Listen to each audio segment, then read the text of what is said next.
Bismillahirrahmanirrahim. Bismillahirrahmanirrahim. Terima kasih. Lanjut ke akhir. Waktu berikutnya adalah kajian yang tadi program waktu dan tempat dan segala.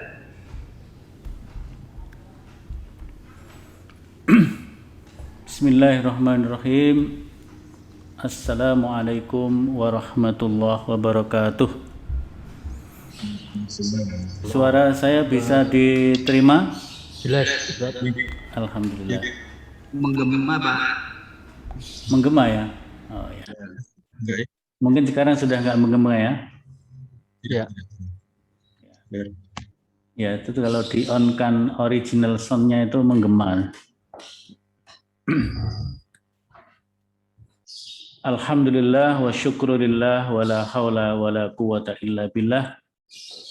Allahumma salli ala Muhammad wa ala alihi wa ashabihi wa man walah amma ba'd. Bapak-bapak dan ibu sekalian, alhamdulillah pada pagi ini kita dipertemukan oleh Allah di hari libur. Ya. Meskipun hari libur, kita tetap bertemu, bermuajahah, bersilaturahim di sepertiga terakhir di bulan Ramadan, mungkin di akhir dari seperdua atau sepertiga kedua akan menuju kepada sepertiga terakhir mulai besok insya Allah ya. Besok masuk malam 21, malam selikur Terowong Jawa, sehingga ada maleman. Tapi kita melakukan malemannya adalah dengan i'tikaf di masjid. Ya. Maka pada pagi hari ini kita akan mengkaji hal-hal yang berkaitan dengan i'tikaf. Ya, saya bukakan saja tuntunan i'tikaf yang disampaikan oleh Majelis Tarjih atau tim fatwa Majelis Tarjih PP Muhammadiyah, ya. Supaya kita tidak tidak jauh-jauh kemana, ya. Karena di Tarjih sudah ada pedomannya, baik iktikaf, tuntunan iktikaf secara umum maupun nanti ada iktikaf di masa pandemi. Jadi kita buka juga dua-duanya file-file tersebut. Sekarang iktikaf secara umum dulu. Jadi iktikaf sesuai sunnah atau sesuai Al-Quran dan sunnah. Jadi apabila kita masuk ke 10 hari terakhir di bulan Ramadan, amalan utama yang dituntunkan oleh Nabi Sallallahu Alaihi Wasallam, dicontohkan dan dituntunkan, digerakkan oleh Nabi, yaitu apa yang disebut dengan i'tikaf. Jadi i'tikaf, maka kemudian disebut i'tikaf fil masjid, jadi i'tikaf di masjid. Dan dalam kitab-kitab fikih, masjid yang paling utama untuk dijadikan i'tikaf itu adalah masjid jami', masjidun jami'. Dan masjid jami' itu adalah masjid yang biasa dipakai untuk sholat Jumat. Meskipun demikian, masjid yang tidak biasa dipakai sholat Jumat pun bisa dipakai untuk i'tikaf. Nah, sekarang pengertian i'tikaf. I'tikaf menurut bahasa artinya i'takafa itu berdiam diri, menetap dalam suatu tempat. Nah, menetap di dalam suatu tempat, kita berdiam di suatu tempat, itu namanya sudah i'tikaf. Mungkin ada yang berdiam di mana ya, di tempat-tempat yang sunyi untuk mengambil inspirasi, itu juga termasuk i'tikaf.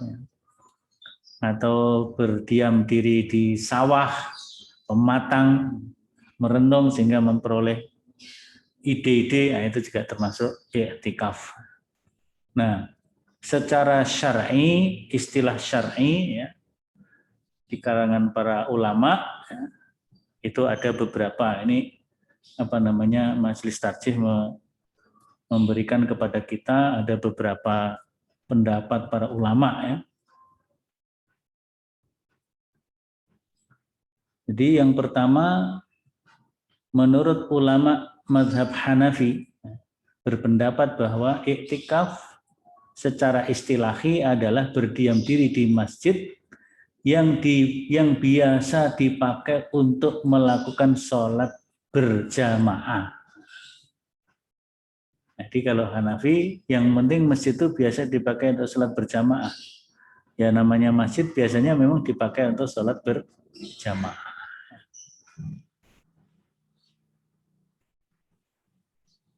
Kemudian mazhab Syafi'i, supaya kita tahu juga ya. Ulama-ulama Syafi'iyah berpendapat atau memberikan pengertian iktikaf berdiam diri di masjid dengan melaksanakan amalan-amalan tertentu dengan niat karena Allah Ta'ala.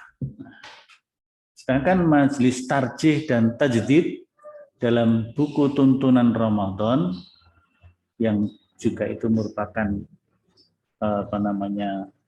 tindak lanjut dari himpunan putusan tarjih, terutama di buku HPT Jilid 1, bahwa iktikaf adalah aktivitas berdiam diri di masjid dalam satu tempo tertentu dengan melakukan amalan-amalan ibadah tertentu untuk mengharap ridho Allah. Nah, jadi ini iktikaf itu pengertiannya itu ya.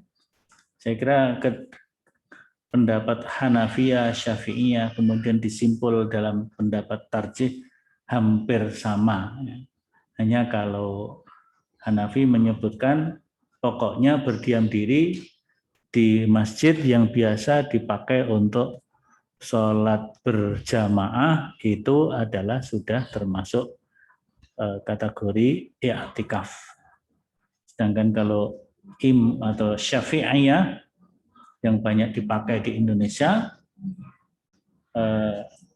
berdiam diri di masjid dengan melaksanakan amalan-amalan tertentu seperti zikrullah, baca Al-Quran, mungkin ada kajian, mungkin ada tadarus. Tadarus itu mempelajari Al-Quran tidak hanya 1-2 orang, tapi semua yang iktikaf itu bersama-sama melakukan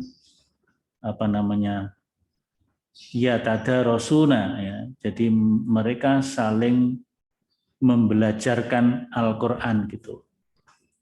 Jadi bisa juga diisi dengan itu, dan tentunya disebutkan di situ dengan niat karena Allah Ta'ala. Sehingga di kalangan mazhab Syafi'i biasanya niat iktikaf itu diucapkan ya. Nawaitul i'tikafa lillahi ta'ala. Aku niat beriktikaf karena Allah Ta'ala. Itu di masjid-masjid Syafi'iyah, teman-teman kita Nahdlatul Ulama biasanya ada tulisan itu. Nah, bagi Majelis Tarjih dan Tajdid yang berpandangan bahwa niat itu tidak diucapkan, karena memang tidak ada tuntunan dari Nabi ya. Seperti niat sholat usolli fardal zuhri, fardal asri itu karena tidak ada hadisnya, tidak ada dalilnya dari Quran Sunnah. Muhammadiyah tidak menuntunkan mengucapkan niat, seperti juga niat puasa. Nawaitu shauma ghadin diartikan bahasa Jawa, niat ingsun poso tutukos dina sudina sesuk ana ing wulan Ramadan, netepi kewajiban lillahi ta'ala, kewajiban Allah lillahi ta'ala. Nah, itu tidak diucapkan tapi sudah diniatkan di dalam hati ya. Ketika kita bangun malam untuk makan sahur itu sudah ketika mau makan baca basmalah itu sudah terbawa niat bahwa besok kita akan berpuasa sehari penuh mengharap ridho Allah, tidak perlu diucapkan. Nah, maka iktikaf juga begitu. Maka di sini tarjih berpandangan bahwa iktikaf adalah aktivitas berdiam diri di masjid dalam satu tempo tertentu dengan melakukan amalan-amalan ibadah tertentu. Amalan-amalan atau ibadah-ibadah tertentu. Ibadah-ibadah tertentu itu tentu adalah bisa berzikir, mungkin sholat-sholat sunnah yang bisa dilaksanakan, atau membaca Al-Quran, atau melakukan kajian. Yang jelas amalan-amalan ibadah-ibadah tertentu yang bisa dilaksanakan di saat iktikaf. Banyak ibadah yang lain tapi tidak bisa dilaksanakan di saat iktikaf. Iktikaf sambil dodolan tidak bisa, sambil jual beli tidak bisa. Iktikaf sambil apa? Tidak bisa juga. Jadi yang memang yang berkaitan dengan kemasjidan dan berkaitan dengan terutama hablum minallah yang paling banyak di situ. Kalau hablum minannasnya kira-kira dalam bentuk belajar kajian bersama itu dan mungkin bentuk yang lainnya. Nah, iktikaf ini disyariatkan didasarkan kepada ayat Al-Quran, yaitu surat Al-Baqarah 187 ya, yang saya kira kita semuanya sudah hafal ya. Setelah faida sa'alaka ibadi anni ya, ada ukhillat lakum lailatas syam, kemudian di akhir ayat itu ada kalimat fal'ana basyiruhunna wabtaghu ma kataballahu lakum wa kulu washrabu hatta yatabayyana lakumul khaitul abyadu minal khaitil aswadi minal fajar. Ini tulisannya terlalu kecil ya, nggak bisa terbaca dengan nyaman, kita besarkan dikit.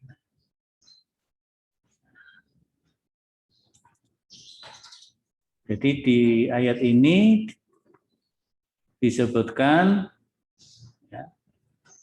summa atimus syiyam ilal lail wa la tubashiruhunna wa antum akifuna fil masajid.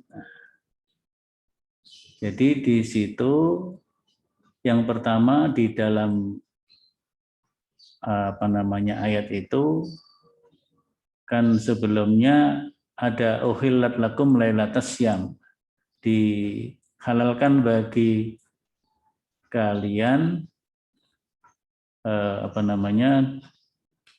dihalalkan untuk makan, untuk apa di malam puasa ya. Kalau siang kan tidak boleh makan. Jadi di situ sampai kemudian makan dan minumlah di malam hari itu ya, sampai jelas benang putih dari benang hitam, yaitu terbitnya fajar. Sampai terbit fajar, maksudnya begitu. Nah, kalau sudah terbit fajar, maka kita harus berhenti makan dan menyempurnakan puasa ilal lail sampai malam.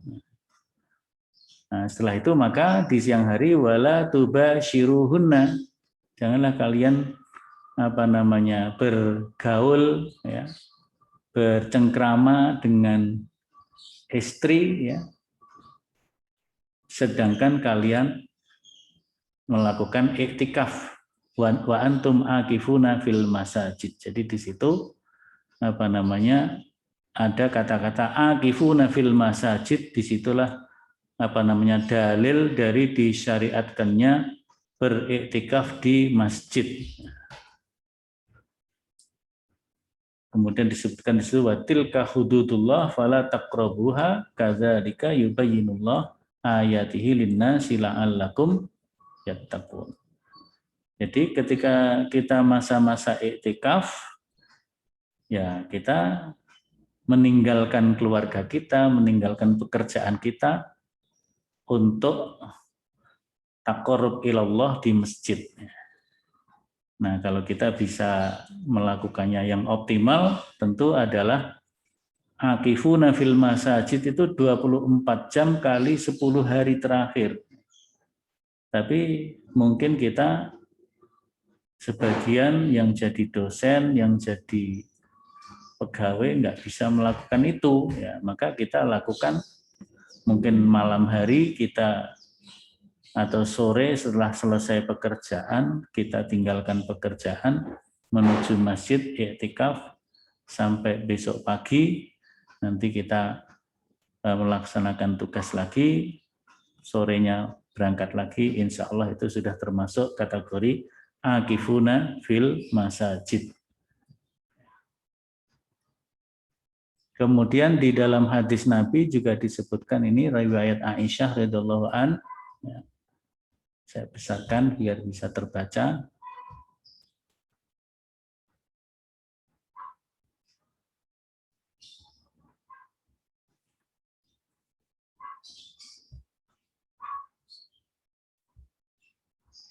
Annan Nabiyya sallallahu alaihi wasallam, Aisyah mengatakan, qalat Aisyatu annan Nabiyya sallallahu alaihi wasallam kana ya'takiful ashral awakhir min Ramadan hatta tawaffahu Allahu summa takafa azwajuhu min ba'dihi. Jadi di situ Aisyah mengatakan bahwa Nabi Shallallahu alaihi wasallam selalu, ya, ada kata kana ini ya, kana selalu melakukan iktikaf di hari ke-10 terakhir atau di 10 hari yang terakhir di bulan Ramadan. Beliau melakukannya sejak datang di Madinah sampai beliau wafat. Kemudian istri-istri beliau melakukan iktikaf setelah beliau wafat. Jadi ada Aisyah, ada Hafsah, ada Maimunah dan sebagainya. Istri-istri ya ummahatul mukminin itu sebelumnya tidak melakukan iktikaf, ya, tapi mungkin bergantian atau bagaimana mengirim ransum kepada Nabi ketika Nabi beriktikaf. Kebetulan memang rumahnya berdekatan semuanya di sekeliling Masjid Nabawi. Jadi setelah Nabi wafat, maka Ibu Aisyah, Ibu Hafsah, Ibu Maimunah itu melakukan iktikaf. Sekarang waktu pelaksanaan iktikaf. Waktu pelaksanaan iktikaf sangat dianjurkan setiap waktu di bulan Ramadan. Di kalangan para ulama terdapat perbedaan tentang waktu iktikaf. Apakah dilaksanakan sehari semalam 24 jam atau boleh dalam beberapa waktu. Al-Hanafiyah, mazhab Hanafi berpendapat bahwa iktikaf dapat dilaksanakan pada waktu sebentar tetapi tidak ditentukan, ya. Jadi tidak ditentukan batasan lamanya. Sedangkan menurut Malikiyah waktunya minimal adalah sehari semalam, minimal 1 malam 1 hari. Nah, dengan memperhatikan pendapat tersebut dapat disimpulkan menurut tarjih begitu ya, iktikaf dapat dilaksanakan beberapa waktu tertentu, misalnya 1 jam, 2 jam, atau 3 jam, dan seterusnya, dan boleh juga dilaksanakan sehari semalam atau 24 jam, dan kalau itu 10 hari terakhir berarti mulai malam 21 sampai malam 30 atau malam 29. Kalau puasanya 30 hari berarti sampai malam 30. Artinya sampai tanggal 30 selesai, malam 1 Syawal, nah, sudah selesai iktikaf. Nah, sekarang tempat pelaksanaan iktikaf sebagaimana dalam Al-Baqarah 187 tadi, bahwa iktikaf dilaksanakan di masjid. Hanya para ulama berbeda pandangan apakah semua masjid bisa dipakai. Nah, jadi di sini tentang masjid yang dapat digunakan untuk i'tikaf, apakah masjid jami atau masjid lainnya. Nah, sebagian berpendapat bahwa masjid yang dapat dipakai untuk pelaksanaan i'tikaf adalah masjid yang memiliki imam dan muadzin khusus, baik masjid tersebut digunakan untuk pelaksanaan sholat 5 waktu atau tidak. Hal ini sebagaimana dipegang oleh mazhab Hanafi tadi ya. Sedangkan pendapat yang lain mengatakan i'tikaf hanya dapat dilaksanakan di masjid yang dipakai untuk melaksanakan sholat jamaah. Pendapat ini dipegang oleh mazhab Hambali. Nah, menurut Majelis Tarjih, masjid yang dapat dipakai i'tikaf sangat diutamakan masjid jami, yaitu masjid yang biasa dipakai untuk sholat Jumat, tetapi tidak mengapa i'tikaf dilaksanakan di masjid pada umumnya. Jadi tarjih berpendapat sebagai wasatiyahnya ya, wasatiyatul aqwal, pendapat yang tengahan, yang afdolnya masjid jami, tetapi boleh juga di masjid pada umumnya. Jadi masjid jami itu hanya afdolnya saja, yang lebih utama kalau kita sholat i'tikaf di masjid jami. Masjid jami adalah masjid yang biasa dipakai untuk sholat Jum'ah. Nah, sekarang syarat-syarat i'tikaf. Syarat sahnya i'tikaf yang pertama adalah muslim, seorang muslim, muslimin wal muslimat, muslim laki-laki dan perempuan. Jadi yang melaksanakan i'tikaf itu pertama adalah orang muslim, laki-laki dan perempuan. Kemudian balik. Balik itu berarti sudah memiliki kedewasaan berpikir.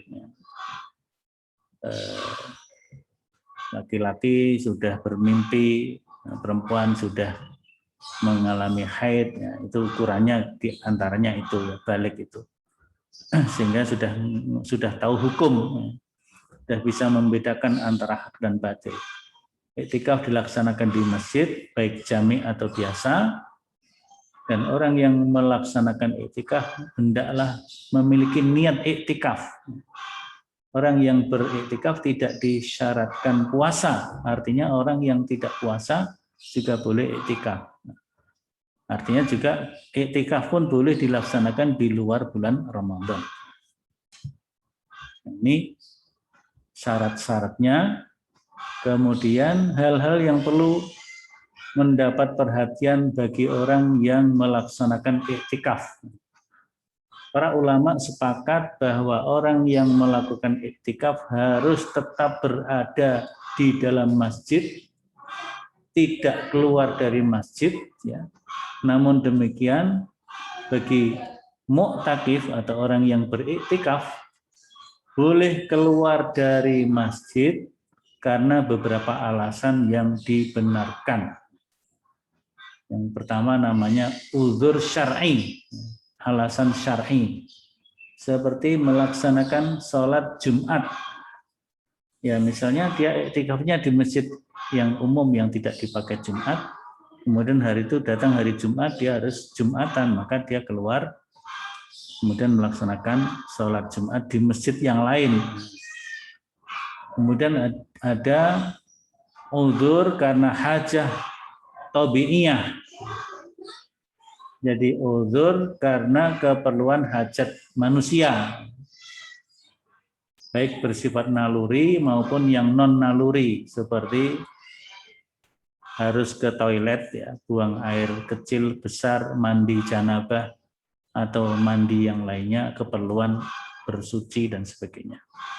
Dan juga keperluan yang sangat doruri, ketika bangunan masjid itu mungkin kena gempa atau apa, ya, runtuh dan sebagainya, dia keluar, itu termasuk hajah doruriyah, kebutuhan yang sangat yang sangat darurat ya. Itu saya kira beberapa hal ya, yang perlu diperhatikan. Jadi kita boleh meninggalkan karena ada hajah daruriyah, ada udzur syar'i, ya, ada alasan syar'i. Seperti tadi juga melaksanakan tugas rutin, ya. Berarti kita tidak menggunakan iktikaf yang 24 jam. Ya. Atau boleh kita laksanakan iktikaf yang 24 jam, tapi kita meninggalkan sementara itu sebagai bagian dari udzur syar'i, alasan syar'i untuk meninggalkan iktikaf kita. Apalagi kalau Pak Jasman Al-Kindi dulu mengatakan kampus adalah bagian dari masjid. Maka kalau kita keluar dari bangunan masjid menuju ruang-ruang kita masih di dalam kampus, itu masih di dalam masjid, berarti kalau kampus bagian dari masjid. Tapi mungkin tidak bisa begitu ya. Jadi masjid yang syar'i ya bangunan masjid itu, tapi kita berarti meninggalkan masjid karena keperluan syar'i yang memang harus kita laksanakan. Seandainya beberapa tugas itu sudah bisa kita kerjakan sebelum masa iktikaf, sehingga kita betul-betul konsentrasi untuk iktikaf, itu tentu lebih afdol. Itu lebih afdol sehingga kita tidak banyak meninggalkan tempat iktikaf kita, tidak banyak meninggalkan masjid. Maka yang afdol memang tadi Tarjih mengatakan masjid yang paling afdol untuk dipakai adalah masjid jami, yaitu masjid yang biasa dipakai untuk sholat Jumat, sehingga ketika Jumatan kita nggak perlu keluar masjid karena di masjid kita dipakai untuk sholat Jumat. Nah, kalau misalnya kita sedang iktikaf, ya, misalnya Pak Nurgi selaku dekan sedang iktikaf, kemudian ada mahasiswa minta tanda tangan, itu gimana? Ya dilayani nggak apa-apa, apalagi tidak perlu meninggalkan masjid. Mahasiswanya datang ke masjid untuk minta tanda tangan, itu bisa. Insya Allah itu berarti tidak meninggalkan masjid, sehingga tugas yaumiyah kita tetap bisa kita laksanakan tanpa mengganggu iktikaf kita. Kemudian amalan-amalan yang dapat dilaksanakan ketika iktikaf. Jadi amalan-amalan yang bisa dipakai, yang dilaksanakan dengan memperhatikan beberapa ayat dan hadis Nabi, ada beberapa amalan ya. Yang pertama adalah melaksanakan sholat sunnah. Sholat sunnah ya, seperti sholat tahiyatul masjid. Atau pagi-pagi ketika terbit matahari terbit, namanya syuruk ya. Jadi mungkin semenit atau 2 menit setelah terbit matahari kita laksanakan sholat sunat syuruk. Ya. Nah, kalau kita berdiam diri beriktikaf ya, mulai sholat subuh kita nggak pulang, nggak keluar dari masjid, kita iktikaf baca Quran, zikir atau yang lain sampai terbit matahari. Tunggu 1-2 menit, jangan pas terbitnya kita sholatnya. Karena pas terbit itu kita tidak dibolehkan untuk sholat ya. Tapi semenit 2 menit itu namanya sudah masa syuruk atau isyraq ya. Jadi matahari sudah menimur ya. Isyraq itu matahari sudah menimur, sudah berada di timur gitu ya. Nah, maka itu kita laksanakan sholat sunat syuruk atau sholat sunat isyraq. Sebelum nanti sholat duha, ya, itu kita diberi nilai oleh Nabi SAW seperti melaksanakan umroh. Ya. Jadi pahala orang yang setelah sholat subuh tidak keluar dari masjid sampai dia bisa melaksanakan sholat sunat syuruk, pahalanya seperti pahala orang melaksanakan umroh. Ya. Jadi kalau mau umroh tiap hari, umroh gratis tiap hari, ya begitu caranya. Nah, tahiyatul masjid bisa, sholat sunat isyraq bisa, nanti sekitar 1/4 jam berikutnya adalah sholat duha. Ya. Kemudian kita mungkin hadas batal, kemudian berwudu. Setelah wudu kita sholat sunat wudu. Nah, banyak itu sholat sunat bisa kita laksanakan. Kemudian yang kedua membaca Al-Quran. Nah, termasuk sholat sunnah kalau malam kita qiyamu Ramadan. Mau mandiri, mau berjamaah. Sudah di masjid bagus kalau berjamaah. Kemudian malam mau sholat sunat mutlak, qiyamul lail, ya. Tidak taraweh lagi karena sudah taraweh. Nah, kita sholat sunat mutlak saja, yang jumlah rakaatnya bebas dan sebagainya. Sholat sunat mutlak juga bisa diarahkan kepada hajah tertentu, ya, kepada kebutuhan tertentu. Ya. Jadi misalnya kita mau minta apa kepada Allah Ta'ala. Kemudian membaca Al-Quran, tilawatul Quran, dan tadarusul Quran. Tilawah itu membaca saja. Kalau tadarus berarti mempelajari makna-maknanya, ilmu-ilmunya yang ada dalam Quran. Berzikir dan berdoa, membaca buku-buku agama dan sebagainya. Jadi ini apa namanya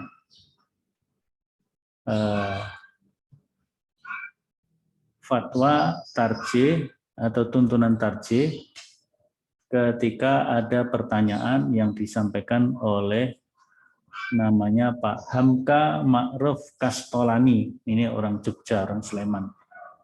Orang Jogja, orang Sleman. Nah, dan beliau menanyakan kalau waktu iktikaf boleh enggak misalnya lampu masjid dibuat sedemikian rupa, ya, lampunya redup gitu ya, biar terasa khusyuk dalam iktikaf, ya. Tidak terang benderang, boleh enggak seperti itu? Ya boleh-boleh saja, ya. Bukan sesuatu yang harus dilakukan, tetapi apa namanya kalau itu dilaksanakan dirasa baik ya enggak apa-apa. Jadi itu tidak ada dalil khusus lampunya harus remeng-remeng, enggak apa-apa. Nah, jadi ini apa namanya fatwa atau tuntunan dari tarjih yang semula ada pertanyaan dari tadi namanya Pak Hamka Ma'ruf Kastolani dari Sleman, Yogyakarta. Nah, kemudian ada iktikaf di masa pandemi. Jadi iktikaf di masa pandemi COVID-19. Nah, Ramadan ini kita Ramadan yang kedua di masa pandemi. Secara umum 10 hari terakhir itu memang puncak ibadah Ramadan, supaya kita tidak kehilangan kesempatan emas. Maka di 10 hari terakhir ini, ya Aisyah mengatakan, ya, menceritakan bagaimana Nabi melakukan sesuatu di 10 hari terakhir. Aisyah mengatakan, kana nabiyyu sallallahu alaihi wasallam idza dakhala al-ashra syadda mi'zarahu wa ahya lailahu wa iqadha ahlahu. Bukhari, Muslim, Abu Dawud, Nasai, dan Ibnu Majah. Aisyah mengatakan adalah Nabi SAW apabila memasuki hari 10 terakhir bulan Ramadan, mengencangkan pakaian, mengencangkan sarungnya. Mizar itu sarung. Mungkin apa ya kalau yang dipakai Nabi? Ya tentu ada mungkin jubah, tapi di bagian bawah ada mizar, semacam sarung, ya. Jadi artinya mengencangkan sarung itu ya betul-betul serius dalam beribadah, gitu ya. Jadi fokus beribadah kepada Allah Ta'ala, kira-kira begitu. Fokus apa namanya kepada Allah Ta'ala, beribadah kepada Allah Ta'ala. Wa ahya lailahu, menghidupkan malamnya. Menghidupkan malamnya. Artinya di malam 10 hari terakhir itu Rasulullah sedikit tidurnya. Jadi malam itu dihidupkan, malam itu artinya kita melek malam dalam rangka taqarrub ilallah ya. Apa namanya? Bermunajat kepada Allah, berdoa kepada Allah, berzikir kepada Allah, itu ahya lailahu. Wa aiqadha ahlahu, dan membangunkan keluarganya. Jadi keluarganya, istrinya dan keluarga yang lainnya dibangunkan supaya ikut serta menghidupkan malam. Menghidupkan malam. Jadi mengencangkan pakaian bawah, itu kiasan sikap sungguh-sungguh, seperti itu ya. Sungguh-sungguh fokus untuk beribadah. Nah, menghidupkan malam artinya mengisi malam Ramadan dengan ibadah sebanyak mungkin dan membangunkan keluarganya. Kemudian juga wa'mur ahlaka bis-shalah wastabir 'alaiha, itu surat Thaha ya. Jadi itu merupakan pelaksanaan ya, Nabi melakukan membangunkan keluarganya ya sebagai implementasi dari surat Thaha ayat 132 ini ya. 9 ya ayat 132 ini. Wastabir 'alaiha. Perintahkanlah kepada keluargamu untuk mendirikan sholat dan bersabarlah kamu dalam mengerjakannya, dalam membangunkan dengan penuh kesabaran. Ini saya kira yang pengertian iktikaf tidak kita baca karena sudah ya. Karena ini tuntunan secara luas tentang terkait dengan pandemi ya.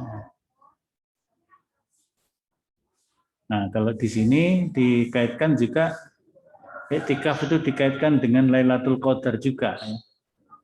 Jadi dikaitkan dengan Lailatul Qadar. Bahwa Lailatul Qadar itu akan hadir di malam-malam ganjil pada 10 hari terakhir. Di sini disebutkan Lailatul Qadri khairum min alfi syahr tanazzalul malaikatu warruhu fiha bi'idzni rabbihim min kulli amr salamun hiya hatta matla'il fajr. Jadi ini dikaitkan dengan malam Lailatul Qadar. Jadi iktikaf itu juga sekaligus untuk menjemput ya, menjaring Lailatul Qadar. Nah, sehingga Nabi SAW pernah menjaring dari awal Ramadan hingga akhir Ramadan. Jadi pernah juga Nabi itu beriktikaf dari 1 sampai 30 Ramadan. Tapi yang paling banyak seperti katakan Aisyah adalah di 10 hari terakhir. Nah, jadi intinya sekaligus menjadi tujuan iktikaf adalah berhenti sejenak dari segala kesibukan duniawi, melakukan muhasabah sekaligus taqarrub ilallah. Ya. Nah, sekarang kalau masa pandemi bagaimana? Oh, enggak nyampe? Bentar. Nah, ini.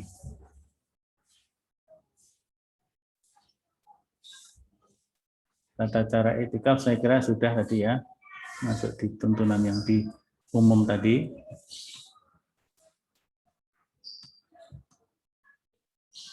Kita ke yang pandemi. Ya.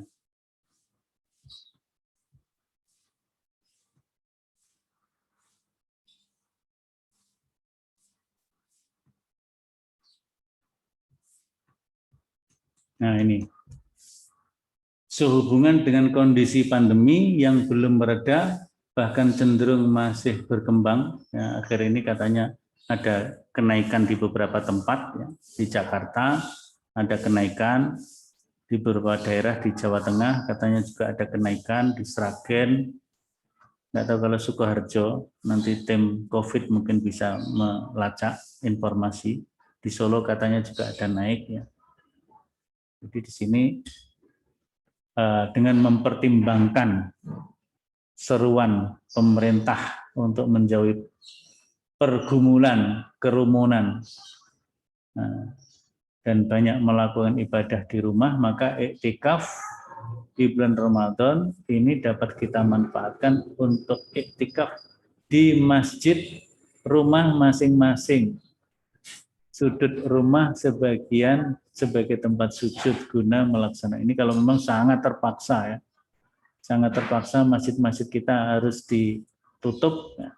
Seperti tahun lalu ya iktikafnya di masjid yang ada di rumah kita masing-masing. Jadi sebagian dari rumah kita itu kan biasa juga untuk masjid ya, untuk masjid.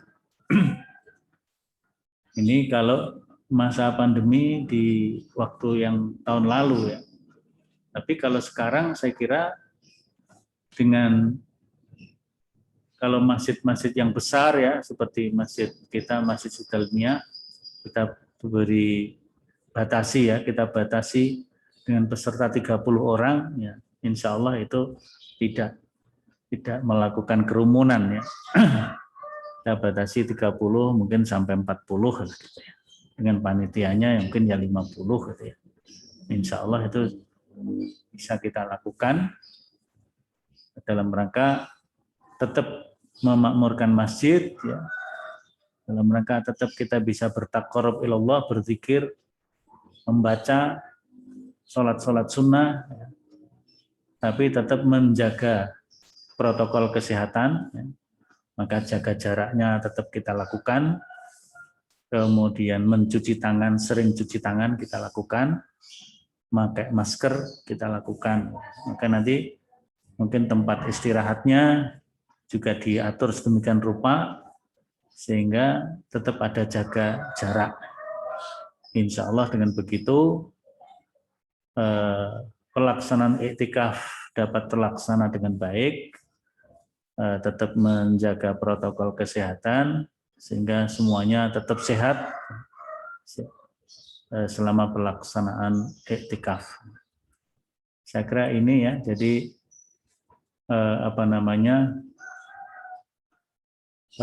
iktikaf di masa pandemi di tahun kedua tetap kita melakukan kehati-hatian. Jadi kalau di dalam surat edaran nomor 3 PP Muhammadiyah tahun 2021 ini yang juga di dalamnya dilampiri dengan fatwa Majelis Tarjih terkait Ramadan, termasuk di dalamnya ada iktikaf, adalah bahwa kita harus berhati-hati, tetap berhati-hati. Ya ayyuhalladzina amanu khudzu hizrakum.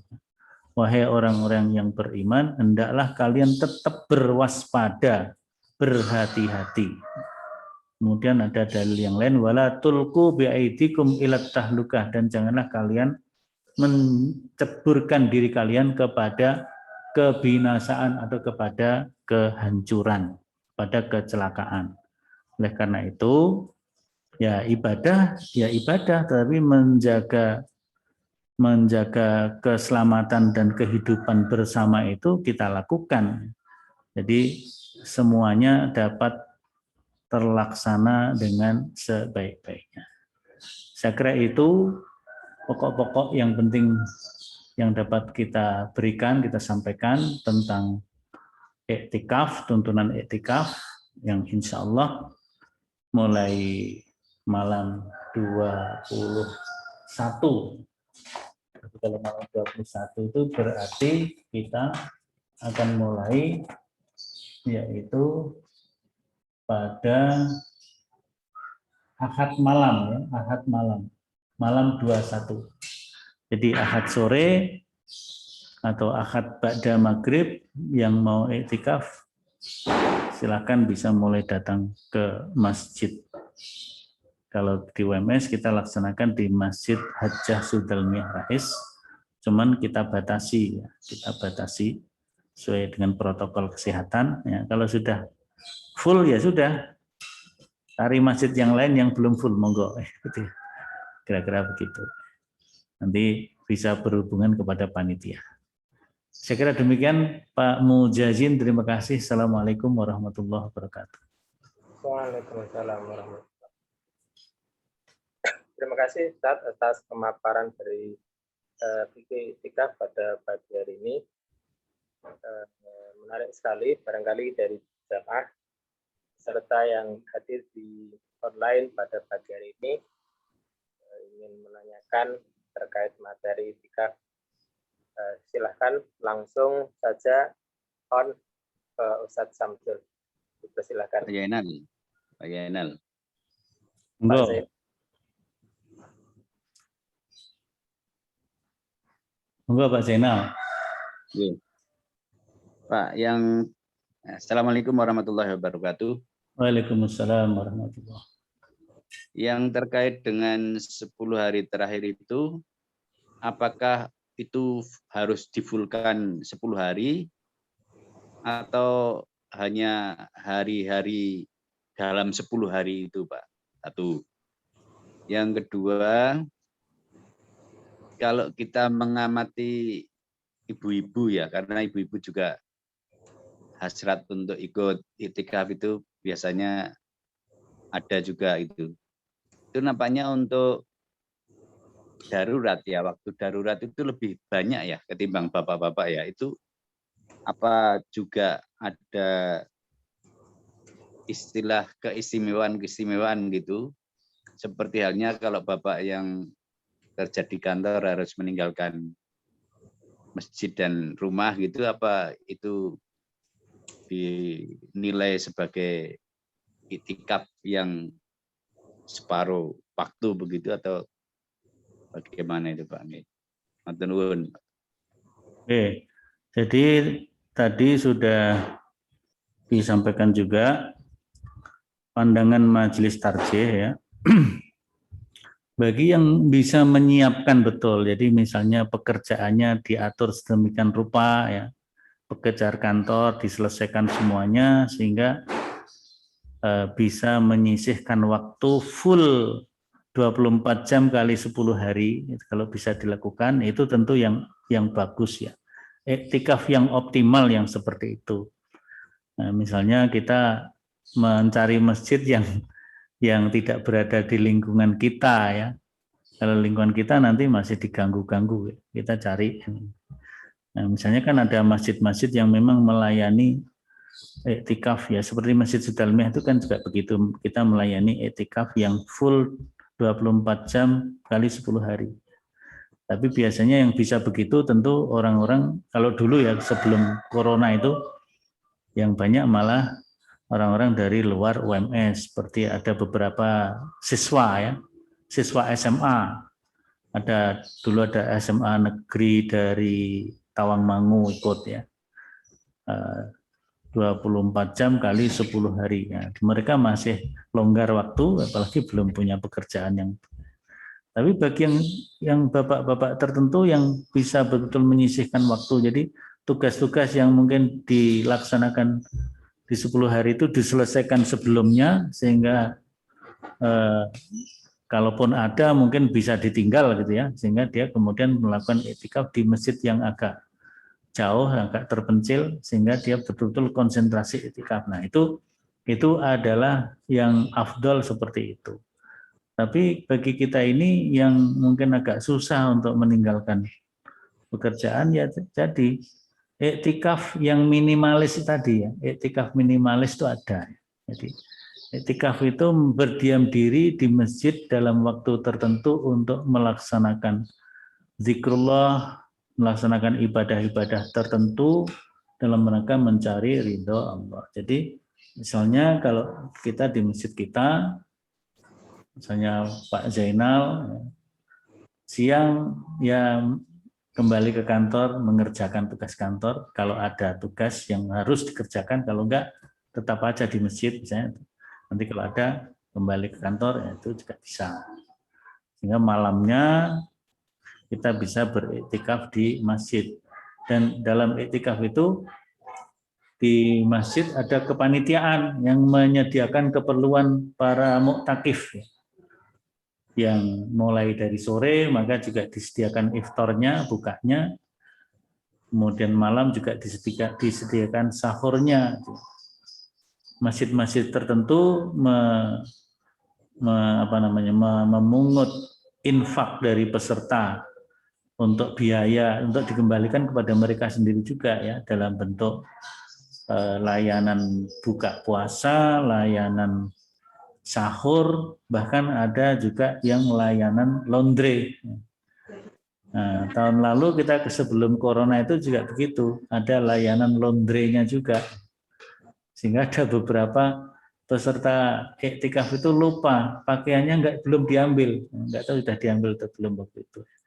Jadi ada layanan laundry.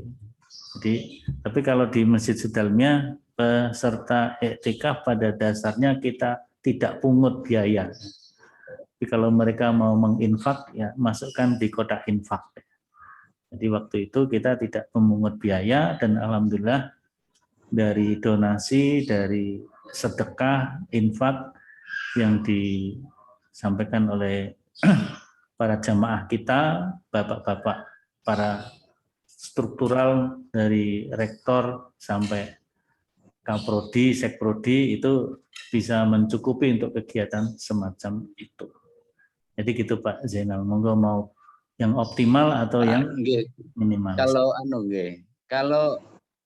Kalau meninggalkan masjid untuk pekerjaan, apa itu termasuk alasan syar'i mboten niku, Pak? Ya, alasan kalau syar'i. itu tidak berarti kan syar'i. Berarti kalau enggak berarti itu masuk iktikaf yang minimalis. Berarti kita tidak. Artinya karena kita berada di lembaga yang Islamis, bagaimana kalau 10 hari itu diusulkan libur gitu Pak? Wah, itu kerjaan libur gitu loh. Kalau itu saya kira kalau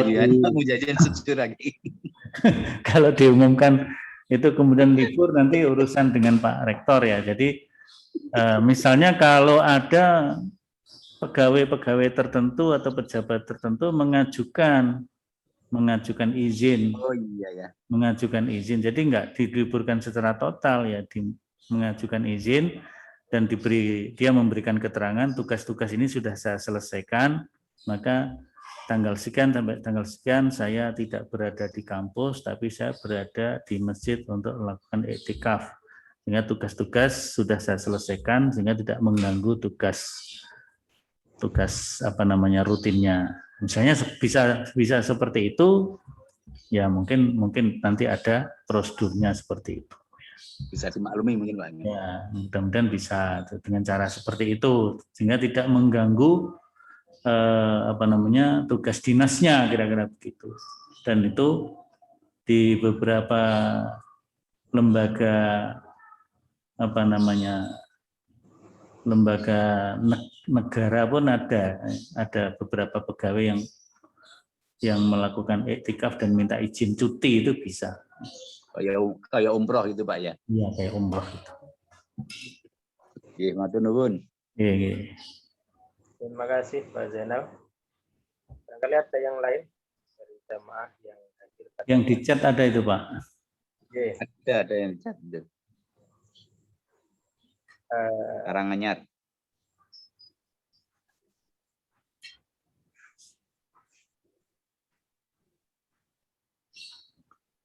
Dari Pak Asep, bagaimana cara termudah bagi buruh pabrik yang sering shift malam agar bisa ikuti iktikaf? Nah itu monggo itu mekanisme di lembaganya ya. Mungkin ajukan cuti atau bagaimana, atau tukeran dengan temannya kan begitu bisa juga. Kemudian apakah boleh saat malam iktikaf sudah terasa ngantuk agar bisa melek lagi diselingin main game? Ya, daripada main game minum kopi saja. Minum kopi kemudian baca. Ya kalau ngantuk udah tidur aja nggak apa-apa. Ya, jadi kita iktikaf itu ada waktu tidur juga, istirahat juga. Jadi jangan memaksakan untuk melekan secara ini. Memang kita mengurangi tidur iya. Artinya tidurnya mungkin diatur sedemikian rupa, tidak pada kuantitas tapi tidur yang berkualitas. Jadi kuantitasnya dikurangi dikit, tetapi ditingkatkan kualitas tidurnya, itu yang penting itu.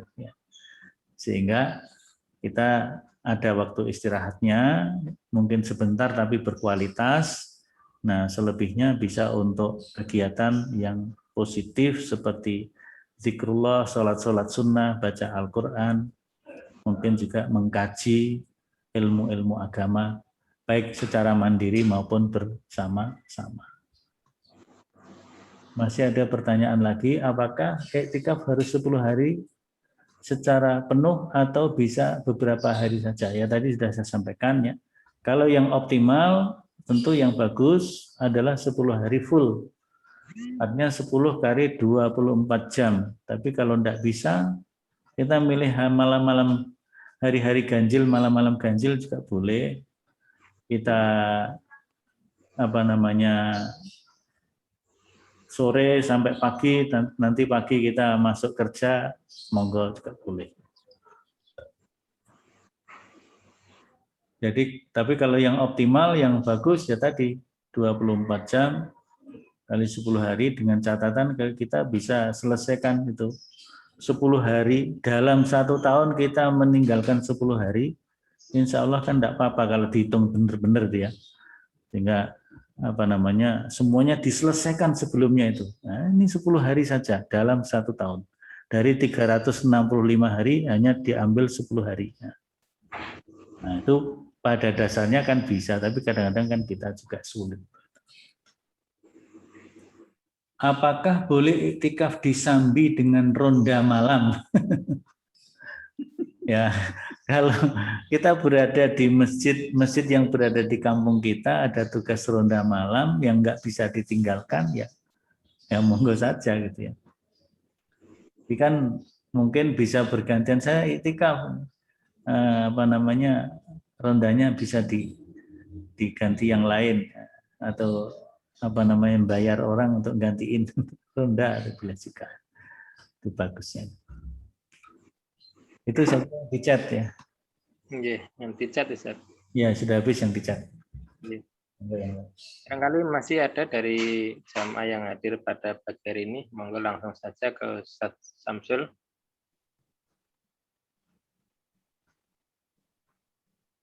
Ya, kalau sudah cukup ya alhamdulillah. Oke. Ya, satu Ustaz, itu kalau misalnya sudah niat, dan niat full iktikaf 10 hari terakhir, kemudian berangkat kerja juga dari situ, pulang kerja kerja ke masjid, itu bisa dikategorikan iktikaf full, Ustaz? Ya, insya Allah bisa itu. Ya, insya Allah bisa. Apalagi kalau pernyataan Pak Rektor pertama kita, Pak Jasman Al-Kindi, itu bisa kita terima ya, bahwa kampus adalah bagian dari masjid. Ya, gitu. Berarti kita pokoknya 10 hari terakhir rumah kita ya di masjid itu. Ya. Jadi kalau sedang tidak ada pekerjaan yang kita harus duduk di meja kita, di kursi kita tetap di masjid. Tapi hari itu ada, katakanlah mungkin kita, misalnya Pak Nurgi selaku dekan atau Pak Zainal selaku wakil dekan, izin kepada staf-stafnya, nanti saya iktikaf, nanti kalau ada keperluan yang sangat mendesak boleh. Ya. Apakah keperluan itu orangnya bisa datang ke masjid atau saya harus datang ke kantor. Nah, kalau bisa datang ke masjid ya tetap aja di masjid. Mahasiswa mau minta tanda tangan apa gitu, atau konsultasi sebentar ya enggak apa-apa, itu bisa. Oke, terima kasih Ustaz. Di chat masih ada Ustaz. Oh ya, Pak. Ada tambah lagi ya? Oke, di chat itu apa bisa kaitannya iktikaf dengan Lailatul Qadar ya, Ustaz? Ya. Ya, jadi iktikaf itu memang berdiri sendiri daripada Lailatul Qadar, tetapi karena Lailatul Qadar itu juga berada di 10 hari terakhir menurut hadis Nabi Sallallahu Alaihi Wasallam dalam riwayat Bukhari Muslim ya. Jadi kita diperintahkan oleh Nabi taharrau Lailatul Qadri fi al-ashri al-awakhir. Carilah ya, berburulah Lailatul Qadar di 10 hari terakhir. Maka iktikaf itu juga sekaligus kita membrowsing Lailatul Qadar. Sehingga kalau kita bisa memperolehnya, kalau kita menekuni mulai dari malam 21 sampai malam 30, kita tekuni ibadah kita, insya Allah kita mendapatkan Lailatul Qadar, di mana amalan-amalan kita di malam Lailatul Qadar itu diakui oleh Allah Ta'ala sebagai Lailatun khairun min alfi syahr, malam yang kebaikannya lebih baik daripada 1000 bulan. Itu kaitannya seperti itu. Meskipun antara Lailatul Qadar dan iktikaf itu masing-masing berdiri sendiri. Apakah saat iktikaf harus tetap dalam keadaan suci, misalnya kentut dan sebagainya, apa harus wudhu? Ya, iktikaf pada dasarnya ya mengawali iktikaf itu suci ya. Kemudian kalau kita hadas, ya kita wudhu, kita memperbanyak wudhu lebih bagus ya. Jadi kita hadas, kita wudhu, habis wudhu ada ibadah, sholat sunat wudhu, wah itu berpahala banyak ya, gitu berarti kan apa namanya. Jadi ketika kita hadas, kemudian kita turun ke tempat wudhu, selesai wudhu ada sholat sunat wudhu. Mungkin 15 menit kentut lagi ya, itu ada tambah pahala kan gitu. Jadi kalau kita sering batal, nggak usah mengeluh, justru kita di satu sisi juga kita syukuri, ya, karena kita bisa berwudhu lagi, memperbaharui wudhu, kemudian kita bisa laksanakan sholat syukur wudhu atau sholat sunat wudhu. Pak Triyono, tolong ceritakan pengalaman Ustadz iktikaf 10 hari terakhir yang paling terkesan selama ini. Ya, apa? Yang paling terkesan gimana ya? Sahur bersama. Ya bisa digambarkan tuh. Sahur bersama termasuk berkesan. Sholat tahajud atau sholat malam, sholat tarawih dengan satu malam, setiap malam 1 juz itu sangat terkesan itu ya. Jadi kadang-kadang kaki ini terasa apa ya, tapi terasa nikmat sesudahnya itu ya. Nah, kadang-kadang kan apa namanya ada capek juga itu, kempol itu terus kalau Nabi kan kempol itu sampai bengkak itu ya, karena Nabi dalam sholat malam itu tidak hanya 1 juz. Ceritanya Ibnu Mas'ud itu kan rakaat pertama saja selesai juz 1, Ibnu Mas'ud sudah siap-siap mau rukuk, ternyata Nabi masih nambah lagi juz 2. Selesai juz 2, hatinya sudah berpikir mau rukuk, ternyata masih nambah lagi juz 3. Bahkan katanya 1 rakaat pertama itu sampai 4 atau 5 juz itu. Itu cerita Ibnu Mas'ud yang sempat sholat bersama Nabi, sholat di malam hari bersama Nabi Shallallahu Alaihi Wasallam. Ya, tadi di malam pertama atau malam kedua itu, yang apa namanya, para sahabat semakin hari semakin banyak yang ikut sholat bersama Nabi. Nah, padahal Nabi sholatnya tadi 1 rakaat bisa 3-4 juz gitu ya. Nah itu yang kalau yang terkesan seperti itu ya. Jadi makan bersama, sahur bersama, kemudian apa namanya sering bisa tukar pikiran, yang karena jarang-jarang ketemu kan yang bisa sampai 24 jam gitu ya. Kita bisa bertukar pengalaman ya, dengan teman kita, dengan siapa saja yang bahkan dengan anak-anak SMA yang ikut iktikaf itu kita bisa berkomunikasi. Itu saya kira Pak Triyono. Tanya Tat. Ya. Doa kunut di sholat tarawih itu kan ada yang melakukan doa kunut di 10 hari terakhir ketika sholat witir di rakaat terakhir itu. Nah, itu apakah ada hadisnya, Ustaz? Ya. Kalau setahu saya, ketika dulu ada Munas Tarjih, atau dulu namanya masih Muktamar Tarjih. Saya ikut Muktamar Tarjih pada tahun 1989 di kampus UM Malang. Kampus UM Malang. Waktu itu saya tidak sebagai peserta, tapi sebagai wartawan. Wartawan majalah Adil untuk meliput Muktamar Tarjih. Memang pembahasannya salah satu adalah tentang kunut witir. Jadi di dalam sidang komisi masalah-masalah ibadah ada kunut witir, ada sholat id di hari Jumat. Ya. Itu untuk kunut witir, kebanyakan ulama tarjih berpandangan bahwa kunut yang dikaitkan dengan sholat witirnya itu secara dalil tidak kuat. Tetapi kalau kunutnya itu kunut nazilah, jadi kunut nazilah itu bisa diletakkan di mana saja. Jadi kunut memperpanjang doa setelah rukuk pada saat i'tidal di rakaat terakhir dengan memperpanjang doa untuk keperluan. Mungkin doa karena ada seperti ada wabah, ada apa ya, namanya kunut nazilah.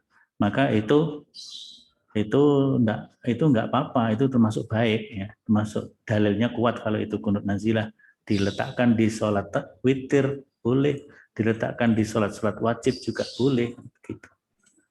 Nah, jadi kalau kita melaksanakan kunut di witir itu kita niatkan kunutnya adalah kunut nazilah, minta perlindungan kepada Allah terhadap suatu masalah yang menimpa umat Islam secara kelompok, tempat tertentu atau secara keseluruhan. Dan saya melihat kunut yang dilakukan oleh para imam Masjidil Haram itu kalau doa-doa yang dibaca itu doa-doa kunutnya kunut nazilah, minta perlindungan. Doa untuk saudara-saudara kita di Palestina ya. Waktu itu ketika masih ada Bosnia itu, kasus Bosnia, doa untuk saudara di Bosnia dan sebagainya. Jadi kalau diletakkan kepada witir saja semata, apalagi kemudian disebutkan kunut witir itu di malam ke-16 sampai malam 30 atau malam terakhir Ramadan, itu menurut penelitian para ahli tarjih, para ulama tarjih, dalilnya tidak kuat. Sehingga disimpulkan itu ghairu masyru', tidak disyariatkan. Ghairu masyru' itu bahasa yang lebih kasarnya itu bid'ah gitu kira-kira. Tapi bahasa halusnya ghairu masyru'. Tetapi kalau kunutnya itu dipandang sebagai kunut nazilah, kunut memohon perlindungan kepada Allah, maka itu boleh dilakukan. Begitu. Syukron, Tat. Terima kasih Ustaz Dai untuk barangkali menutup pertanyaan pada kajian sesi fikih i'tikaf pada hari ini. Alhamdulillah, terima kasih Ustaz Samsul atas penyampaian materinya pada pagi ini. Semoga bermanfaat untuk kita semuanya. Dan terima kasih kepada semua jamaah yang hadir pada pagi hari ini. Dari saya pribadi mohon maaf kurang dan lebihnya. Mari kita tutup kajian pada pagi hari ini bersama dengan membaca doa kafaratul majelis. Subhanakallahumma bihamdika astaghfiruka wa atubu ilaik. Walhamdulillahirabbil alamin. Assalamualaikum warahmatullahi wabarakatuh. Waalaikumsalam warahmatullahi wabarakatuh. Terima kasih, Ustaz. Terima kasih, Ustaz. Mohon izin, Liv. Pak Nurki? Apa yang perlu dikoordinasikan? Mungkin 5 menit, 10 menit. Iya, 3 menit aja. Berarti kita mulai Ahad malam besok ya, besok malam berarti ya. Ya, hari malam besok. Oke, kemudian tarawihnya tetap reguler. Kalau saya kok tetap reguler enggak apa-apa. Reguler mawon ya. Supaya Oke. masyarakat yang sudah biasa tarawehan itu tetap Ya. Ya. Dan itu kan Ustadz Jinan sama Ustadz Izan sudah masang pemateri kultum sampai akhir bulan ya. Ya gitu. Oke, berarti Ya. Ustadz Muzazin nanti anunya apa? Tarawihnya tetap reguler biasa. Kemudian untuk rencana yang Pak Amin Rais nanti anu ini mungkin dulu yang ngontak kayak Pak Anam atau siapa sih? Nanti minta tolong. Ya, jadi minta tolong ke Pak apakah Bambang Sukoco atau Pak Ya. Anam. Kalau Ya. Pak Amin masih punya slot waktu, dimohon untuk bisa bersilaturahim dengan jamaah Masjid Sudelmiah Rais gitu. Ya. Kemudian temanya itu ya kita mengenali karena masjid kita namanya Sudelmiah Rais, mestinya kan itu sesuatu yang istimewa. Jadi kita pengen cerita pengalaman hidupnya Pak Amin Rais terkait dengan ibunya, perjuangannya, bagaimana mendidik putra-putrinya. Kemudian termasuk tonggak-tonggak penting perjalanan Pak Amin Rais dan hikmah yang bisa di-sharing pada kita gitu ya. Ya, saya kira itu bagus itu. Oke. Insya Allah nanti saya koordinasi dengan Pak Bambang dan Pak Nono sama Pak Anam. Ini yang Pak Din tanggal berapa ya? Tanggal 8 Sabtu. Tanggal 8 ya, oh ya. Oke, mungkin mudah-mudahan Pak Amin bisa. Jadi dari sekarang sampai Pak Amin masih belum ada ya berarti ya? Belum. Ya. Artinya antara yang terakhir kemarin kan berarti Restu Sugiarto itu ya? Ya, Selasa tanggal 27. Oke, Ya, berarti Gunung Kidul itu, jadi saya memantau dari. Ya. Bagus itu Ustaz. Untuk anak-anak muda bagus sekali mahasiswa. Saya juga memantau bagus. Itu Ustaz untuk yang tarawih kalau misalnya reguler berarti yang dini hari ada nggak Ustaz? Yang dini hari kalau teman-teman yang khusus iktikaf itu mau mengadakan beberapa orang monggo kan gitu. Ya. Tapi bagi yang sore sudah tarawih malam mau mandiri atau berjamaah monggo gitu saja.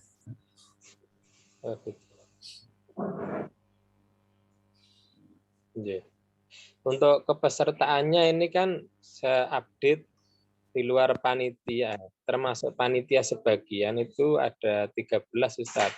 Itu menginformasikan kepada alumni Iktikaf yang tahun kemarin boleh nggak Ustaz? Ya monggo saja lah. Yang penting kan kita tidak terlalu inilah. Misalnya 5 terlalu open. Yang penting kita tidak terbuka banget gitu loh. Sampai ratusan enggak. Kita paling ya 50-an gitu lah. 50 sudah termasuk panitia maksud saya. Ya, terima kasih Ustaz. Sampun Pak Nurgi. Jadi saya kira cukup, nanti yang lain-lain kita ada koordinasi lagi insya Allah. Matur nuwun Ustaz. Pak, masuk. Iya. Sultan. Untuk yang putri bagaimana Ustaz? Diizinkan kan ini berarti? Loh kan sudah ada pengumumannya, yang putri boleh. Enggak, ini hanya untuk memastikan saja saya. Sudah ada yang daftar belum putri? Belum, saya share linknya Ustaz. Sudah. Yang penting disiapkan tempatnya. Kalau yang putri insya Allah di tempat takmir putri, di situ 2 kalinya takmir putra, insya Allah cukup untuk 20-an orang itu Ustaz. Oh ya. Di atas ya? Di atas, karpet sudah digelar juga. Insya Allah sudah aman kalau yang putri. Kalau yang putra bawa sleeping bag aja Ustaz. Termasuk relawan putri yang siap menservis ya? Ya. Oke, Ustaz. Oke, insya Allah. Alhamdulillah. Oke. Matur nuwun. Salam Pak Nurgi. Sami-sami. Cukup nggih? Nggih. Salam ya Sultan. Cekap Pak. Oke. Kita tutup Zoom-nya ya. Oke. Atur Oke, nuwun. Ustaz. Assalamualaikum. Salam.